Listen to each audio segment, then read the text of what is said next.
Hey guys, how you doing? Gavin Timms with REI Network. Welcome back for another episode. Super cool. What I want to talk to you about today is high-end, flipping homes high-end. Okay, that's what we're going to dive into. Just before we do that, just got off a coaching call with a client that has just started using Batch Driven. Okay, which is a virtual driving for dollars app. Okay, if you go to batchdriven.com/Gavin, batchdriven.com/Gavin, you can get a free trial there. Check it out. You get 50, I think, free skip traces right now. And just had a client started using that. Within 2 weeks, he's already managed to do virtual driving for dollars using somebody virtual. Get it pulled, skip traced, called, bring the lead in and get a contract, which is absolutely fantastic. So check that out, bashdriven.com/Gavin. Go and get your free trial, get your free skip traces and check it out and let me know. Drop me a comment and let me know what you thought. Okay, so what I want to talk to you today about is flipping homes in a high-end market or area. Okay, now, we've started to do this in multiple different locations, from high-end areas in general, which is like your Maui, right? Everything on Maui is expensive. You can't buy anything cheap on Maui. So they're obviously a given, but also in like your lower end, like your Birmingham, Alabamas and things like that, actually flipping homes there as well. And this could be flipping as in taking it down and actually doing a rehab on it, or wholesaling it. We're going to be required. What I want to talk about to you is actually how do we actually find the deal, right? How do we actually approach on the high end areas and actually get that deal kind of under contract, get control of it, and then what do we do with it? And again, we've done this virtually where we've actually done the flip and wholesaled it. But the beauty is, as you know by now, is that the money is made and when you buy the deal, when you get the deal. The power is the deal. Everyone wants your flippers, your wholesalers, your cash buyers, whatever. They all need the deal. So once you have that, that's when money's made at the buy price. You make money when you buy, not when you sell, by getting it at the right price. And that goes for a wholesale deal or a fix and flip. Okay. So what are a few things that we can do? Obviously, the conversation is different. Normally on a high-end home, so let's say that you're in an average market of 200,000-300,000 might be your median price range, but now you're going into, doing things like $1 million, right? Or you're going to be doing to sell it over $1 million. The conversations are different. Now, I don't like to use the word they're more educated, because that's not right. I'd say more savvy, right? In general, sellers at higher end homes where they're worth more money, for the most part, I would say are more savvy, right? They understand, they know they're not just like a landlord that's got 20 houses under 100,000 and they're just turning and burning them. I mean, this is like a serious piece of real estate that costs a lot of money. So you have to approach that differently. Sometimes they will want proof of funds. Okay. Sometimes they will, say, well, who are you? And ask for, have you got a website? What deals have you done? And that's just part of the relationship and the networking. You just can't come into these deals and start throwing out the Mayo formula, doing 75% of the ARV minus repairs minus your fee, because it doesn't work like that in the high end homes for the most part. And here's why. What you're looking for is that if you take, a Phoenix market, for instance, right? We've been looking to a house in Arcadia, South Arcadia. And what you'll find is that you will buy potentially a home retail will still close, right? Where you get the home at a retail price for the condition and size that it's in, and then you're going to add square footage to then turn it into obviously a higher price point. So for instance, one of the strategies, quite clear, I was driving around Phoenix last time I was there, and I went out with a lender who's doing about 30 flips, and we had this conversation. He said, right, the land in this area for a 7,500 square lot is about 525,000.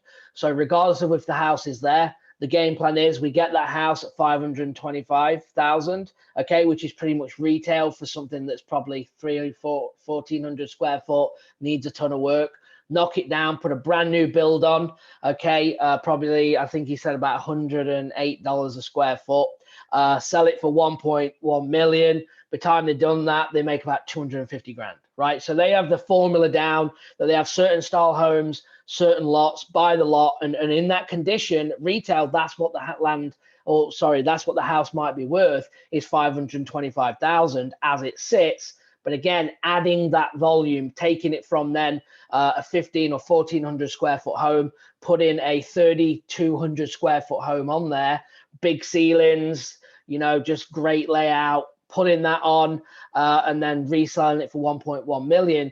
That's how you would then do. Obviously, that would be a knockdown and a brand new build, but the same goes for a value add, right? Maybe we don't need to knock it down. What if we could take it, which happens a lot as well, where we actually take a home worth the 525,000 and we do a value add. So it's 1400 square foot and it's a 3-1. We're going to make it a 4-2 and we're going to make it 2800 square foot. We're going to add, you know, an extra bedroom, a master, this or that, right? We're going to redo the whole thing, a complete remodel, and we're going to add value on. We're going to make it bigger, take the square footage up. And then when we sell it, something like that might sell for 900,000, right? So we might make 100 grand, you know, on that flip. So what your job is obviously get under, you know, under that to sell it to the people that are paying close to retail. So you can be looking for these things saying, yeah, this house, we just locked two up in Alabama, one at 400,000, one at 450,000 that we're deciding, should we flip them right now? In the big jobs, they probably need 300, between, yeah, probably 300,000-400,000 in each one, probably sell for 1.5 million if everything goes to plan. But we've got permits to get, contractors, it's a massive rehab, and are we ready for that, taking that down? And we're undecided. Maybe if we can make 150 grand wholesale in it, then we might do that. So we'll give you an update on actually what we do. We have control. We're doing our due diligence, but they are massive projects. They're going to take probably 6 to 8 months to take down and put back on the market. Okay. But value add obviously is a big one. Also, before you even get into, and I should have mentioned this already, before you even get into the marketing of going after high-end homes, you want to be networking. I just did an episode a couple of weeks ago regarding this, networking with your high-end flippers and your realtors in them areas, right? The ones that are used to doing deals in them areas, you need to know who they are. And that leads then to the contractors. You cannot take your contractor that's used to doing, you know, a home of 150,000, putting 20,000 in and selling it for 230, right? And they're great, and maybe they can handle the job. But when you're doing full remodels or developments, it's a different kind of beast altogether.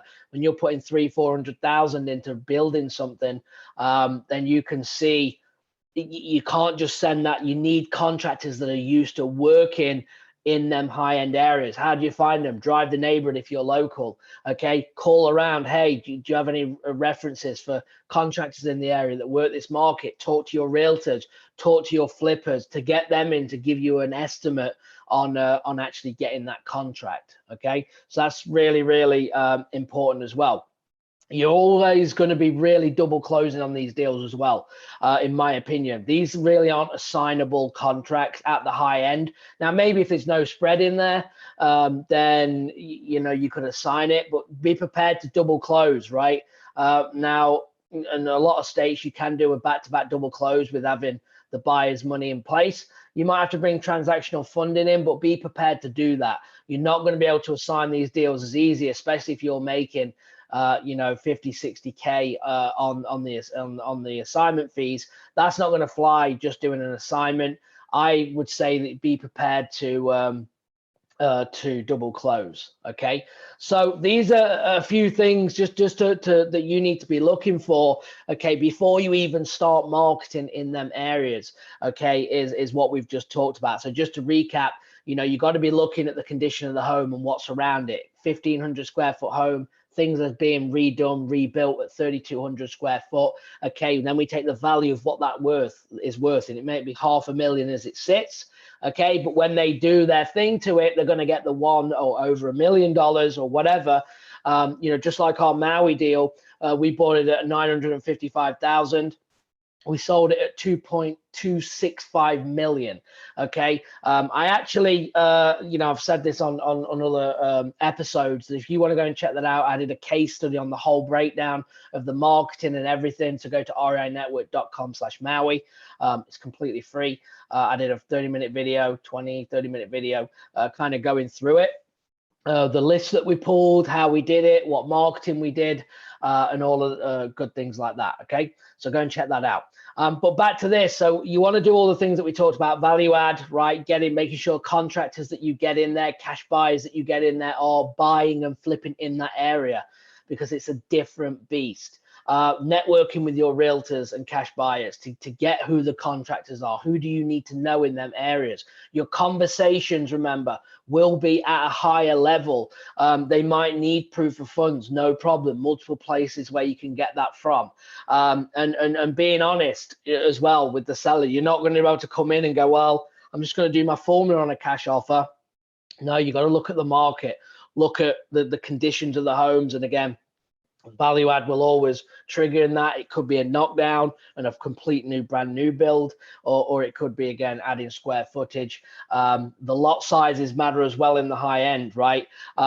You might have a 7,000 square foot lot to an 8,000 square foot lot, and that might be the difference between getting a 2,800 square foot home versus a 4,000 square foot home, depending on the land, depending on how grand. And you just have to match what's going on in the neighborhood, right? Because what you'll find is eventually that all the homes will go the same way. They will be built on, and value will be added, and they will all look the same. So as long as you don't want to be the first one in the area doing it, but once you've seen 10 of them are happening on that, and then they're building into this street and the street over, and then a couple on them streets have gone, it's just a cycle. Again, Phoenix is a perfect example of this, because I've seen it just starts to build out and grow. The homes when I used to live in Phoenix, I just cannot even begin to think and explain to you how much that market has gone up.